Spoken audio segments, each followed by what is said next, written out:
Good evening. Thank you for joining us for our story tonight. We're reading Chapter 5 from the story Peter Pan. Chapter 5 is titled, The Island Come True. When we last left off at the end of Chapter 4, the children had been separated from Peter Pan as they flew over the Neverland, and the pirates shot the big gun at them, and Peter got blown away on the wind, and Wendy was left by herself with Tink, and Tink was taking Wendy to her doom, as we heard. Chapter 5. The Island Come True. Feeling that Peter was on his way back, the Neverland had again woke into life. We ought to use the pluperfect and say wakened, but woke is better and was always used by Peter. In his absence, things are usually quiet on the island. The fairies take an hour longer in the morning. The beasts attend to their young. The redskins feed heavily for 6 days and nights, and when pirates and lost boys meet, they barely bite their thumbs at each other. But with the coming of Peter, who hates lethargy, they are all underway again. If you put your ear to the ground now, you would hear the whole island seething with life. On this evening, the chief forces of the island were disposed as follows. The Lost Boys were out looking for Peter. The pirates were out looking for the Lost Boys. The redskins were out looking for the pirates. And the beasts were out looking for the redskins. They were going round and around the island, but they did not meet because all were going at the same rate. All wanted blood except the boys, who liked it as a rule, but tonight were out to greet their captain. The boys on the island vary, of course, in numbers, according as they get killed and so on. And when they seem to be growing up, which is against the rules, Peter thins them out. But at this time there were 6 of them, counting the twins as 2. Let us pretend to lie here among the sugar cane and watch them as they steal by in single file, each with his hand on his dagger. They are forbidden by Peter to look in the least like him, and they wear the skins of bears slain by themselves, in which they are so round and furry that when they fall they roll. They have, therefore, become very sure-footed. The first to pass is Tootles, not the least brave, but the most unfortunate of all that gallant band. He had been in fewer adventures than any of them, because the big things constantly happened just when he had stepped round the corner. All would be quiet. He would take the opportunity of going off to gather a few sticks for firewood, and then when he returned, the others would be sweeping up the blood. This ill luck had given a gentle melancholy to his countenance, but instead of souring his nature, had sweetened it, so that he was quite the humblest of the boys. Poor kind Tootles, there is danger in the air for you tonight. Take care lest an adventure is now offered you, which, if accepted, will plunge you in deepest woe. Tootles, the fairy Tink, who is bent on mischief this night, is looking for a tool, and she thinks you the most easily tricked of the boys. Wary Tinker Bell. Would that he could hear us, but we are not really on the island, and he passes by, biting his knuckles. Next comes Nibs, the gay and debonair, followed by Slightly, who cuts whistles out of the trees and dances ecstatically to his own tunes. Slightly is the most conceited of the boys. He thinks he remembers the days before he was lost, with their manners and customs, and this has given his nose an offensive tilt. Curly is 4th. He is a pickle, and so often has he had to deliver up his person with Peter, said sternly, "Stand forth the one who did this thing," that now at the command he stands forth automatically, whether he has done it or not. Last come the twins, who cannot be described because we should be sure to be describing the wrong one. Peter never quite knew what twins were, and his band were not allowed to know anything he did not know, so these two were always vague about themselves, and did their best to give satisfaction by keeping close together in an apologetic sort of way. The boys vanish in the gloom, and after a pause, but not a long pause, for things go briskly on the island, come the pirates on their track. We hear them before they are seen, and it is always the same dreadful song. Of us belay, yo, heave to, a pirating we go, and if we're parted by a shot, we're sure to meet below. A more villainous-looking lot never hung in a row on execution dock. Here, a little in advance, ever and again, with his head to the ground listening, his great arms bare, pieces of 8 in his ears as ornaments, is the handsome Italian Cecco, who cut his name in letters of blood on the back of the governor of the prison at Gao. That gigantic black behind him has had many names since he dropped the one with which dusky mothers still terrify their children on the banks of the Guadalhormo. Here is Bill Jukes, every inch of him tattooed. The same Bill Jukes who got 6 dozen on the Walrus from Flint before he would drop the bag of Mordors, and Cookson, said to be Black Murphy's brother, but this was never proved, and Gentleman Starkey, once an usher in a public school and still dainty in his ways of killing, and Skylights, Morgan's Skylights, and the Irish boatswain Smee, an oddly genial man who stabbed, so to speak, without offense, and was the only nonconformist in Hook's crew, and Noodler, whose hands were fixed on backwards, and Rot Mullins, and Alf Mason, and many other a ruffian long known and feared on the Spanish Main. In the midst of them, the blackest and largest jewel in that dark setting, reclined James Hook, or, as he wrote himself, Jace Hook, of whom, it is said, he was the only man that the sea cook feared. He lay at his ease in a rough chariot drawn and propelled by his men, and instead of a right hand he had the iron hook, with which ever and anon he encouraged them to increase their pace. As dogs this terrible man treated and addressed them, and as dogs they obeyed him. In person he was cadaverous and black-avised, and his hair was dressed in long curls, which at a little distance looked like black candles, and gave a singularly threatening expression to his handsome countenance.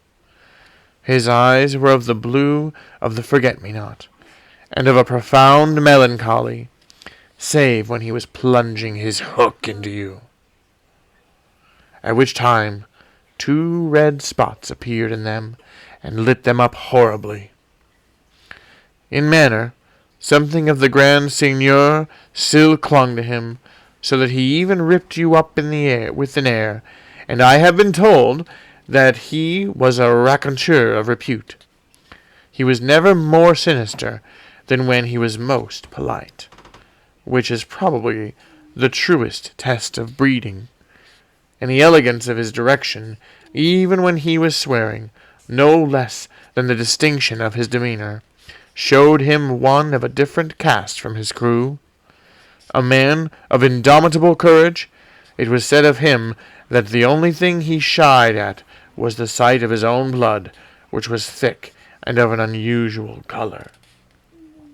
In dress, he somewhat aped the attire associated with the name of Charles II, having heard it said in some earlier period of his career that he bore a strange resemblance to the ill-fated Stuarts, and in his mouth he had a holder of his own contrivance, which enabled him to smoke 2 cigars at once.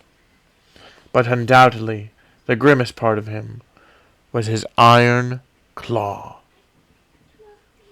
Let us now kill a pirate. To show Hook's method, Skylights will do. As they pass, Skylights lurches clumsily against him, ruffling his lace collar. The hook shoots forth. There is a tearing sound and one screech. Then the body is kicked aside, and the pirates pass on. He has not even taken the cigars out of his mouth. Such is the terrible man against whom Peter Pan is pitted. Which will win?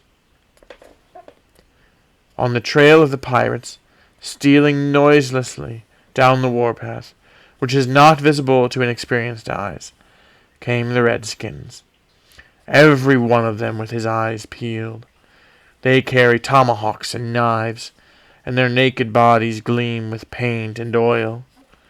Strung around them are scalps of boys as well as of pirates, for these are the Pickaninny tribe, and not to be confused with the softer-hearted Delawares or the Hurons. In the van, on all fours, is Great Big Little Panther, a brave of so many scalps that in his present position they somewhat impede his progress. Bringing up the rear, the place of greatest danger, comes Tiger Lily, profoundly erect, a princess in her own right.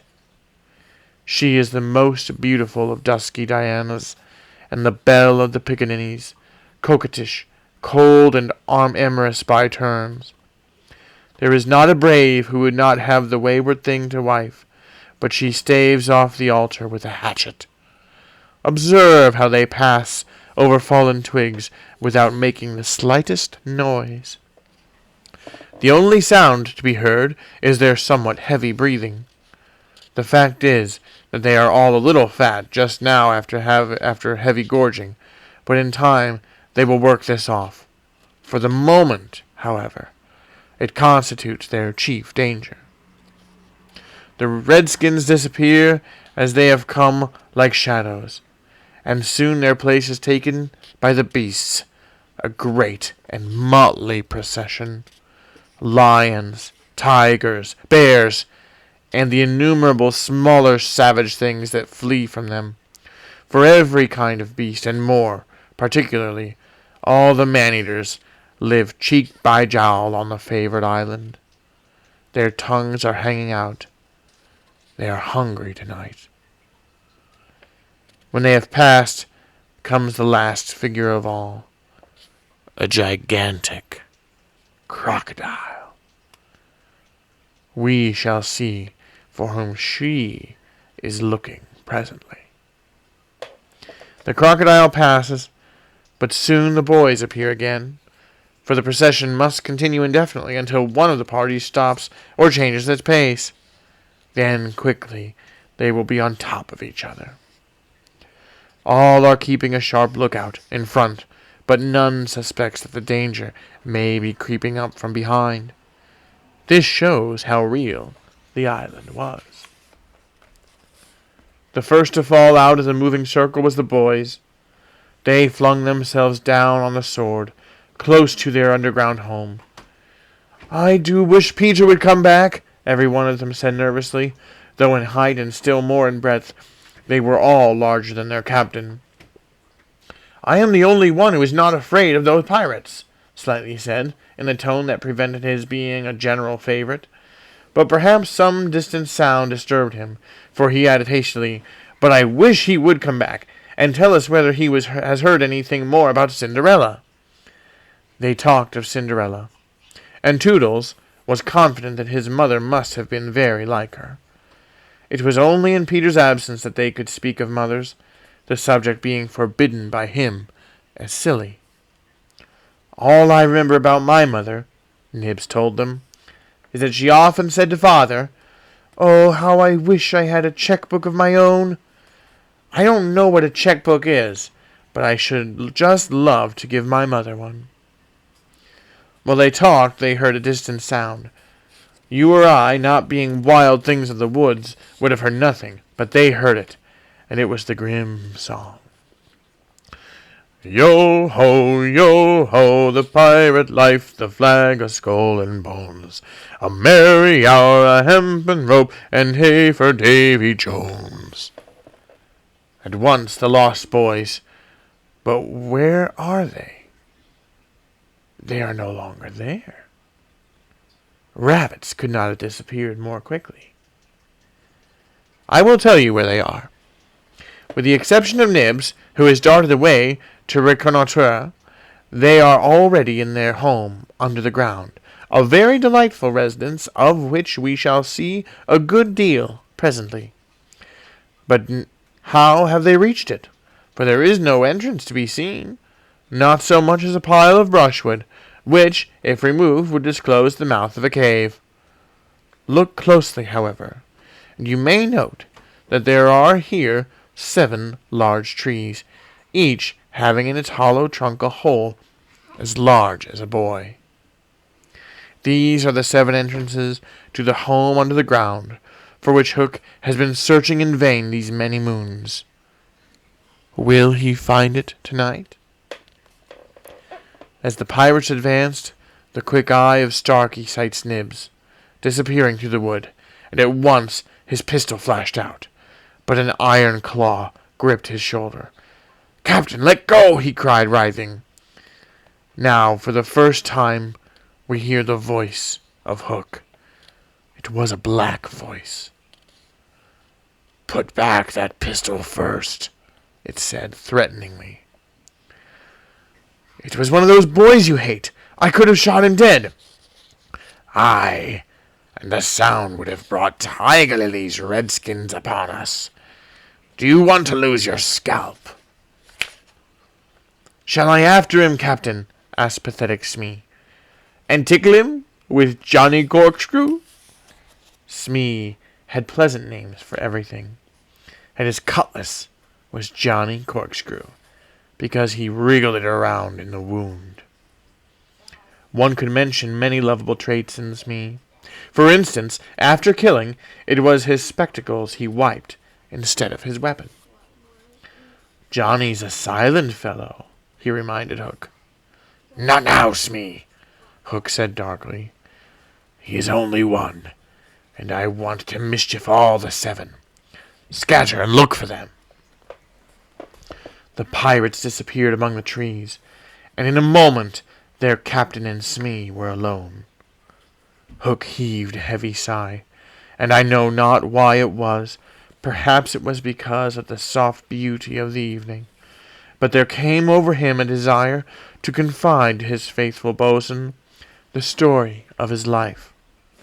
He spoke long and earnestly, but when it was all about, Smee, who was rather stupid, did not know in the least. Anon he caught the word Peter. "Most of all," Hook was saying passionately, "I want their captain, Peter Pan. 'Twas he cut off my arm.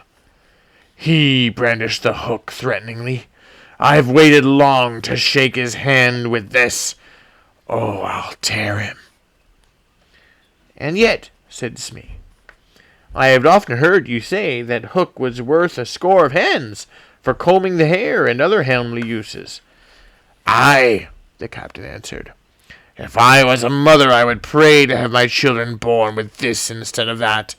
And he cast a look of pride upon his iron hand, and one of scorn upon the other. Then again he frowned. "Peter flung my arm," he said, wincing, "to a crocodile that happened to be passing by. I have often," said Smee, "noticed your strange dread of crocodiles." "Not of crocodiles," Hook corrected him, "but of that one crocodile." He lowered his voice. "It liked my arm so much, Smee, that it has followed me ever since, from sea to sea, from land to land, licking its lips for the rest of me. In a way, said Smee, it's a sort of a compliment. I want no such compliments, Hook barked petulantly. I want Peter Pan, who first gave the brute its taste for me. He sat down on a large mushroom, and now there was a quiver in his voice. Smee, he said huskily, that crocodile would have had me before this, but by a lucky chance it swallowed a clock, which goes tick, tick, tick inside it, and so before it can reach me, I hear the tick bolt. He laughed, but in a hollow way. Some day, said Smee, the clock will run down, and then he'll get you. Hook wetted his dry lips. Aye, he said, that's the fear that haunts me. Since setting down, he had felt curiously warm. Smee, he said, this seat is hot. He jumped up. Odds bobs! Hammer and tongs, I'm burning! They examined the mushroom, which was of a size and solidity unknown on that mainland. They tried to pull it up, and it caught away at once in their hands, for it had no root. Stranger still, smoke began at once to ascend.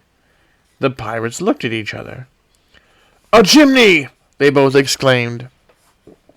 They had indeed discovered the chimney of the home under the ground. It was the custom of the boys to stop it with a mushroom when enemies were in the neighborhood. Not only smoke came out of it. There came also children's voices, for so safe did the boys feel in their hiding place that they were gaily chattering. The pirates listened grimly, and then replaced the mushroom. They looked around them and noted the holes in the 7 trees. Did you hear them say Peter Pan's from home? Smee whispered, fidgeting with Johnny Corkscrew. Hook nodded. He stood for a long time, lost in thought, and at last a curdling smile lit up his swarthy face. Smee had been waiting for it. Unrip your plan, Captain, he cried eagerly. To return to the ship, Hook replied, slowly through his teeth, and cook a large, rich cake of jolly thickness, with green sugar on it. There can be but one room below, for there is but one chimney. The silly moles had not the sense to see that they did not need a door apiece. That shows they have no mother. We will leave the cake on the shore of the mermaid's lagoon. These boys are always swimming about there, playing with mermaids. They will find the cake, and they will gobble it up, because, having no mother, they don't know how dangerous 'tis to eat rich, damp cake. He burst into laughter, not hollow laughter now, but honest laughter. Ha! They will die! Smee had listened with growing admiration. It's the wickedest, prettiest policy ever I heard of, he cried, and in their exultation they danced and sang. Avast belay, when I appear, by fear they're overtook. Naught's left upon your bones when you have shaken claws with Hook. They began the verse, but they never finished it, for another sound broke in and stilled them. It was at first such a tiny sound that a leaf might have fallen on it and smothered it, but as it came nearer, it was more distinct. Tick-tock, tick-tock, tick-tock. Hook stood shuddering, 1 foot in the air. The crocodile! He gasped, and bounded away, followed by his bo'sun. It was indeed the crocodile. It had passed the redskins, who were now on the trail of the other pirates. It oozed on after Hook. Once more the boys emerged into the open, But the dangers of the night were not yet over, for presently Nibs rushed breathless into their midst, pursued by a pack of wolves. The tongues of the pursuers were hanging out. The baying of them was horrible. "Save me! Save me!" cried Nibs, falling on the ground. "But what can we do? What can we do?" It was a high compliment to Peter that at that dire moment their thoughts turned to him. "What would Peter do?" they cried simultaneously. Almost in the same breath they added, "Peter would look at them through his legs, and then let us do what Peter would do." It is quite the most successful way of defying wolves, and as one boy then bent and looked through their legs, the next moment is the long one. But victory came quickly, for as the boys advanced upon them in this terrible attitude, the wolves dropped their tails and fled.